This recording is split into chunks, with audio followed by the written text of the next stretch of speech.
कृषि मंत्री श्री सूर्य प्रताप शाही जी,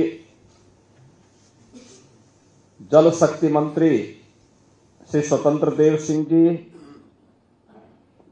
लोक निर्माण विभाग के मंत्री श्री जितिन प्रसाद जी, पूर्व डिप्टी सीएम और राज्यसभा के माननीय सांसद डॉक्टर दिनेश शर्मा जी, इस कार्यक्रम के लिए जो निरंतर हम लोगों के साथ जुड़ करके आप सब की उपस्थिति सुनिश्चित करने में योगदान देते हैं, प्रदेश सरकार में मेरे सहयोगी मंत्री सरदार बलदेव सिंह जी, हमारे अल्पसंख्यक आयोग के सदस्य सरदार परविंदर सिंह जी, माननीय विधायकगण, पूर्व मंत्री डॉक्टर महेंद्र सिंह जी, डॉक्टर नीरज बोरा जी, श्री पंकज सिंह जी, श्री मुकेश शर्मा जी, डॉक्टर हरि सिंह ढिल्लो जी, श्री राजीव गुंबर जी, भारतीय जनता पार्टी महानगर के अध्यक्ष श्री आनंद द्विवेदी जी, सरदार गुरविंदर सिंह छावड़ा जी, बाबा गुरनाम सिंह जी, डॉक्टर गुरमीत सिंह जी, श्री राजेंद्र सिंह बग्गा जी, पूर्व महापौर श्रीमती संयुक्ता भाटिया जी और प्रदेश के विभिन्न जनपदों से आज साहबजादा दिवस के अवसर पर उपस्थित सभी बहनों और भाइयों, भारत के इतिहास का एक ऐसा दिवस जो हर युवा को और हर बच्चे को एक नई प्रेरणा देता है।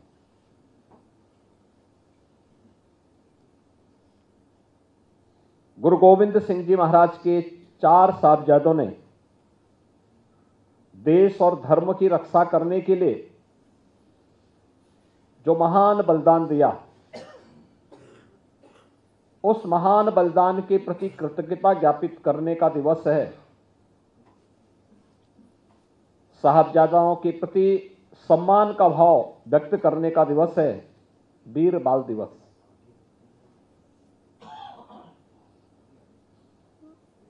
मैं धन्यवाद दूंगा अपने लखनऊ के सिख बंधुओं को,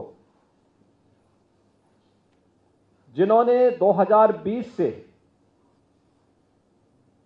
इस बात के लिए लगातार प्रयास किया कि भारत के इतिहास के उन स्वर्णाक्षरों में लिखे जाने वाले वीर साहबजादों के बलिदान को क्यों विस्मृत कर दिया गया, और उन्हें सम्मान देने के लिए जिस दिवस को बाल दिवस के रूप में, वीर बाल दिवस के रूप में सम्मान दिया जाना चाहिए, उसे वीर बाल दिवस का सम्मान न देकर के लोग उसको विस्मृत कर गए और बाल दिवस के रूप में कुछ और ही घटनाओं को जोड़ने का प्रयास किया जाने लग गया। लेकिन हम सब आभारी हैं प्रधानमंत्री मोदी जी के, जिनकी प्रेरणा से, जिनके आदेश से गत वर्ष गुरु गोविंद सिंह जी महाराज के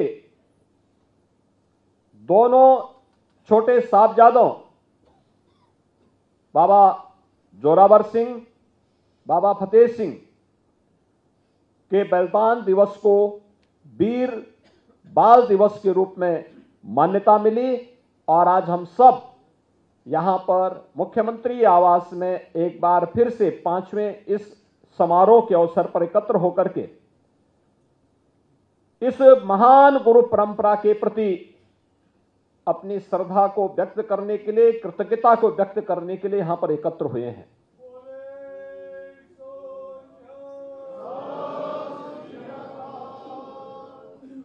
अब याद करिए कि गुरु गोविंद सिंह जी महाराज के दोनों बड़े साहबजादे बाबा अजीत सिंह, बाबा जुझार सिंह चमकौर के युद्ध में बलिदान हुए। हम सब के लिए प्रश्न वही है, क्या सिख गुरुओं का बलिदान क्या व्यक्तिगत के लिए था, परिवार के लिए था? नहीं, इस देश के लिए था, इस धर्म के लिए था। गुरु नानक देव जी से जो परंपरा प्रारंभ हुई, वे एक संत थे, भक्ति में रमे हुए थे, अद्भुत सिद्धि थी, भक्ति का जागरण करते थे। लेकिन भक्ति में भी शक्ति होती है, निर्भीकता उनका गुण था, और बाबर को भी चुनौती देने का कार्य उन्होंने उस कालखंड में किया था।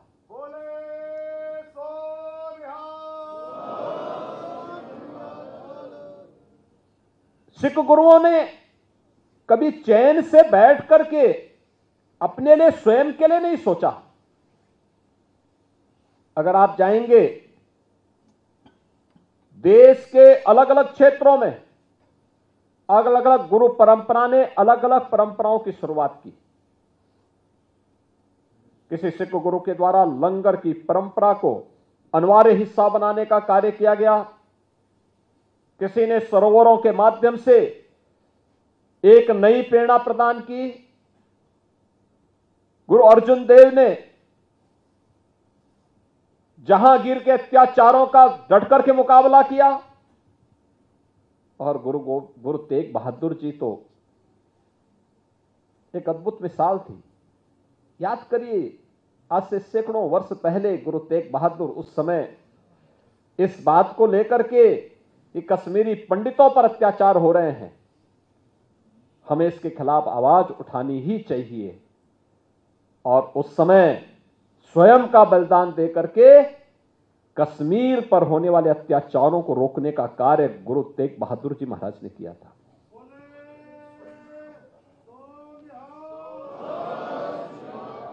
क्या हमें दुनिया के अंदर ये अद्भुत इतिहास देखने को मिलेगा कि गुरु गोविंद सिंह जी महाराज एक शहीद पिता के और शहीद साहबजादों के पिता,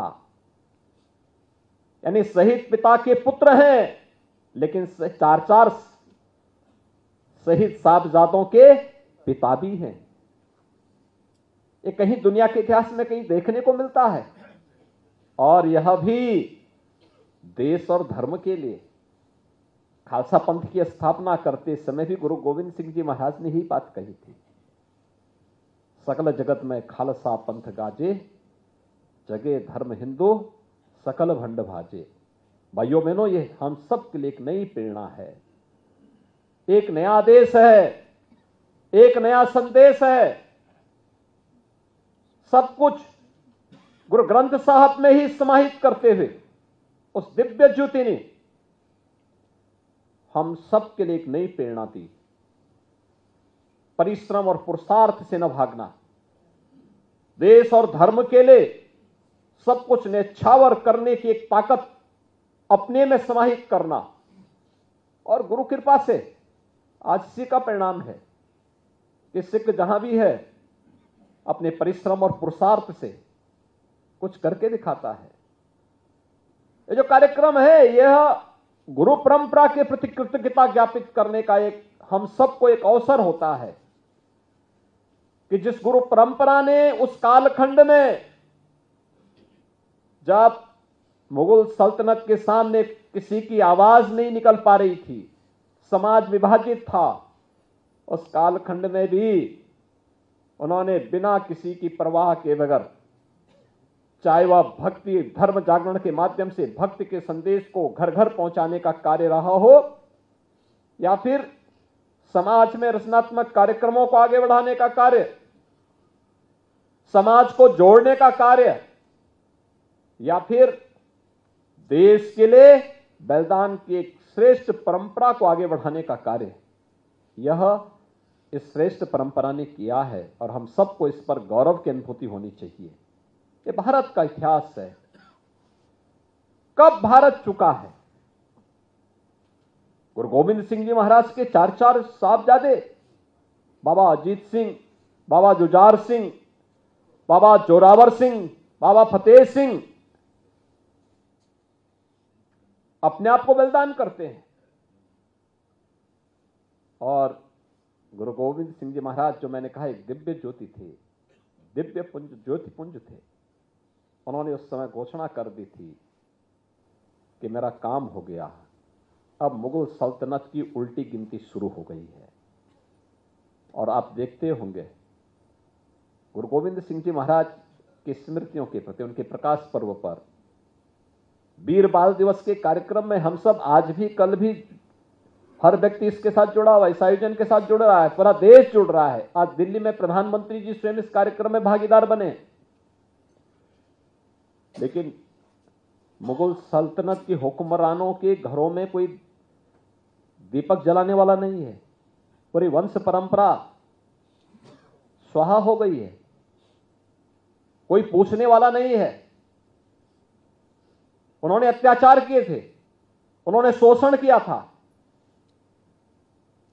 उन्होंने उस समय जिस प्रकार की बर्बरता ढाई थी, उस बर्बरता के खिलाफ एक आवाज थी और दिव्य पुंज के रूप में, दिव्य शक्ति पुंज के रूप में, दिव्य ज्योति के रूप में गुरु गोविंद सिंह जी महाराज ने वह कार्य एक नई प्रेरणा के रूप में हम सबको किया।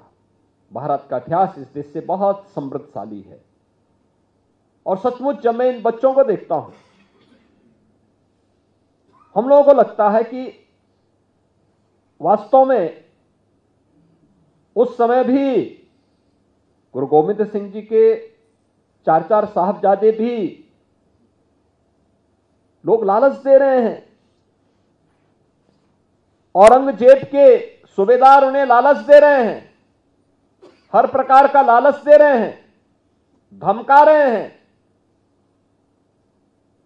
क्रूरता की हदों को पूरा कर रहे हैं, लेकिन कोई अपने संकल्प से हटा नहीं। और यही तो भारत का इतिहास है। हमारी युवा पीढ़ी के सामने, हमारे स्कूली बच्चों के सामने इतिहास आना ही चाहिए। साहबजादा अजीत सिंह, बाबा जुझार सिंह, बाबा जोरावर सिंह और बाबा फतेह सिंह के बलिदान का, जिससे वर्तमान पीढ़ी देश और धर्म के लिए अपने आप को सदैव तैयार रहते हुए अपने कर्तव्यों के प्रति निर्वहन करने के लिए सदैव अपने आप को तैयार कर सके। और इस मामले में बार बार इस बात को कहता हूं,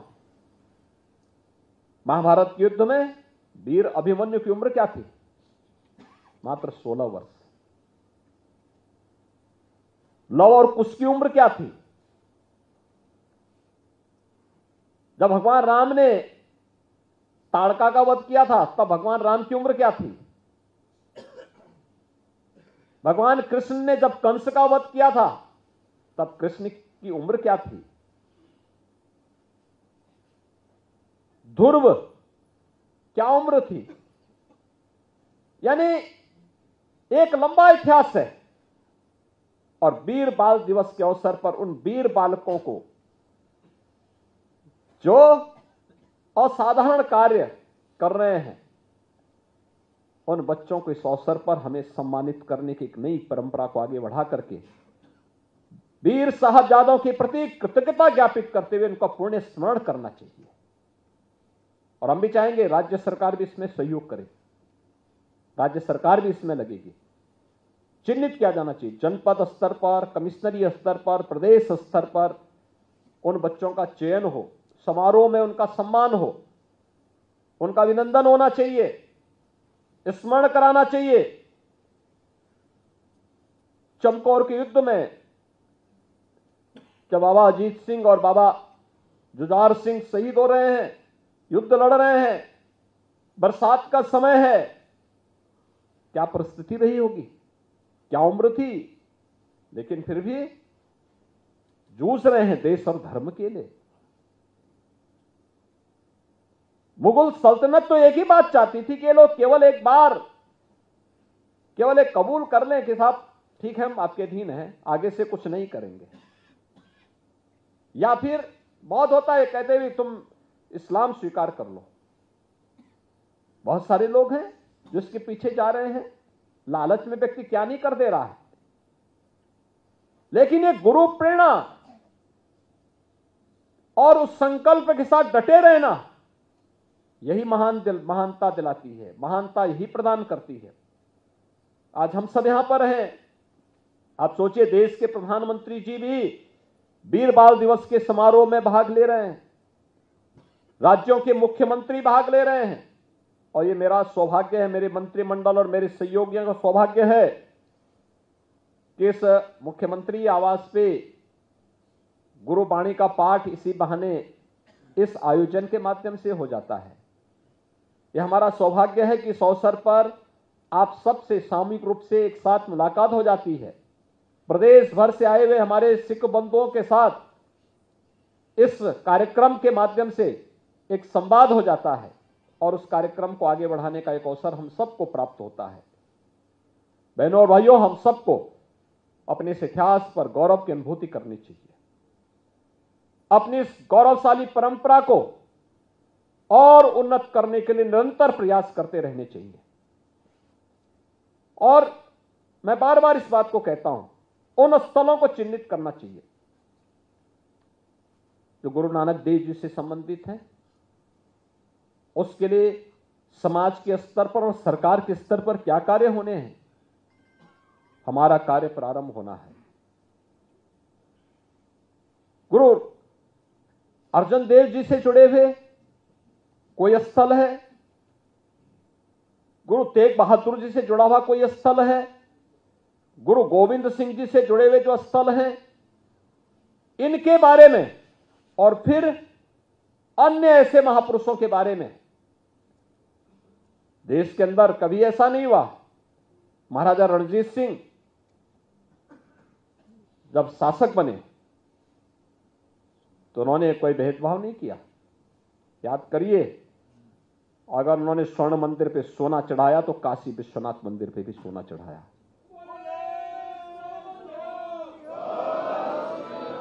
जितना सोना वहां दिया उतना ही काशी में भी दिया। यही नहीं, देश के अंदर आप कहीं भी जाइए, आपको महाराजा रणजीत सिंह जी के द्वारा प्रदत्त यह उपहार वहां देखने को मिलेगा। ये दिखाता है कि एक सांझी विरासत है, एक साथ आगे बढ़ी है। और मैं तो बार बार इस बात को कहता हूं, हर शिष्य सिख है। जो भी गुरु परंपरा के प्रति श्रद्धावनत है वो अपने आप में एक सिख है, क्योंकि गुरु के प्रति सम्मान का भाव रखता है। और हमें इस परंपरा को और मजबूत करना है, जितना कुछ हो सकता है। गौरवशाली परंपरा, आने वाली पीढ़ी सीखे पौरुष और पुरुषार्थ क्या होता है, परिश्रम कैसे किया जाता है, हमें उससे नहीं हटना है, क्योंकि हमारी पहचान है।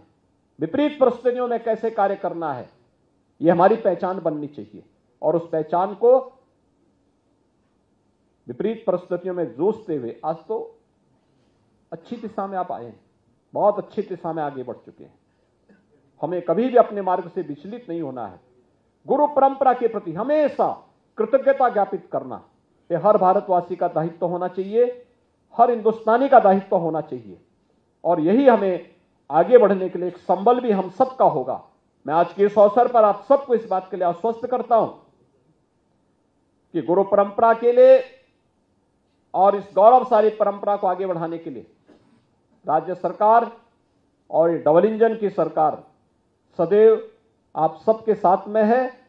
मैं एक बार फिर से आज वीर साहबजादा दिवस के अवसर पर, जिसे हम वीर बाल दिवस के रूप में आज यहां पर आयोजित कर रहे हैं, इस अवसर पर प्रदेश भर से आए हुए आप सभी प्रतिनिधियों का मैं हृदय से मुख्यमंत्री आवास पर आयोजित कार्यक्रम में अपने सभी सहयोगियों की ओर से आपका अभिनंदन करता हूं, आपका स्वागत करता हूं और विश्वास व्यक्त करता हूं कि इन 4 साहबजादों का बलिदान हम सब के लिए, पूरे प्रदेशवासियों के लिए, देशवासियों के लिए एक नई प्रेरणा होगी। हम सबको आगे बढ़ने के लिए एक नई ताकत मिलेगी। आप सबको, प्रदेशवासियों को इस दिवस की अपनी शुभकामनाएं देता हूं।